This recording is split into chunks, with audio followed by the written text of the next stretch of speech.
पाहूया संजय राऊत यांच्या पत्रकार परिषदेमधले काही महत्वाचे मुद्दे. निवडणूक याद्यामधले घोटाळे, निवडणूक यंत्रणेतला भ्रष्टाचार यावर भाष्य केलं. आणि त्याच्यातला जो महत्वाचा मुद्दा आहे की आजही महाराष्ट्रातल्या निवडणूक मतदार याद्यांमध्ये साधारण 96 लाख मतदार बोगस आहेत. 96 लाख म्हणजे मी ज्याला आपण राऊंड फिगर म्हणतो ते 1 कोटी. 1 कोटी मतदार बोगस असणं म्हणजे निवडणुकीचा निकाल पूर्ण या बोगस मतदारांच्या हातामध्ये आहे. आम्ही सवाल विचारतो निवडणूक आयोगाला, जसं केंद्रात राहुल गांधी सवाल विचारत होते मुख्य निवडणूक आयुक्तांना. उत्तर कोण देत आहे? तर भाजपचे नेते. काय गरज आहे तुम्हाला? निवडणूक आयोग ही जर स्वायत्त संस्था असेल तर आमच्या प्रश्नांची उत्तर आणि आमच्या शंकांचं निरसन हे फक्त निवडणूक आयोगाने करायला पाहिजे. जर भारतीय जनता पक्ष उत्तर देत असतील किंवा मिंदे उत्तर देत असतील याचा अर्थ निवडणूक आयोग आणि ह्या सगळ्या लोकांची मिलीभगत आहे. एकनाथ शिंदेचं वाचन वाढलेलं दिसतंय, त्यांना मराठी वाचता येतं असं दिसतं.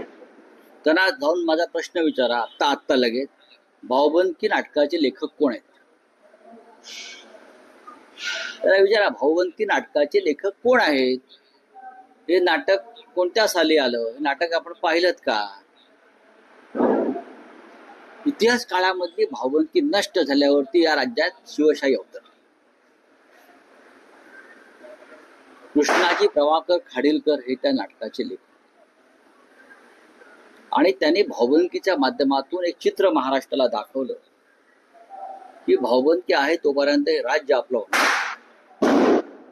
एकत्र आलं पाहिजे मराठी लोकांनी, देशातल्या लोकांनी.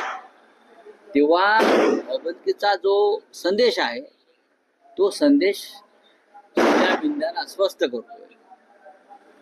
वाद संपले, मतभेद संपले, भाऊ एकत्र आले, कुटुंब एकत्र आली, पक्षाचे कार्यकर्ते एकत्र आले, भाऊबंदकी संपली.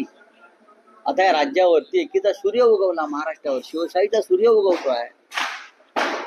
भाऊबंदकी नाटकाचं महत्व तेच आहे. कृष्णाजी प्रभाकर खाडीलकरांनी तेच तर सांगितलेलं आहे.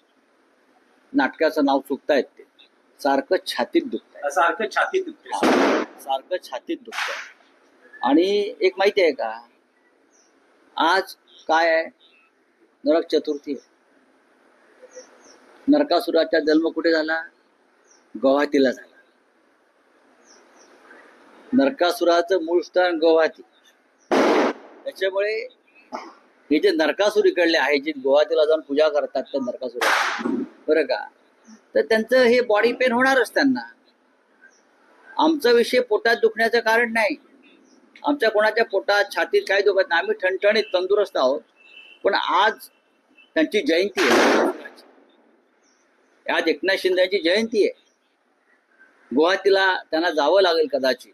नरकासूर हा उगम पावला गुवाहाटीमधून, तिथून, आणि तिथून ते प्रेरणा घेत आहेत.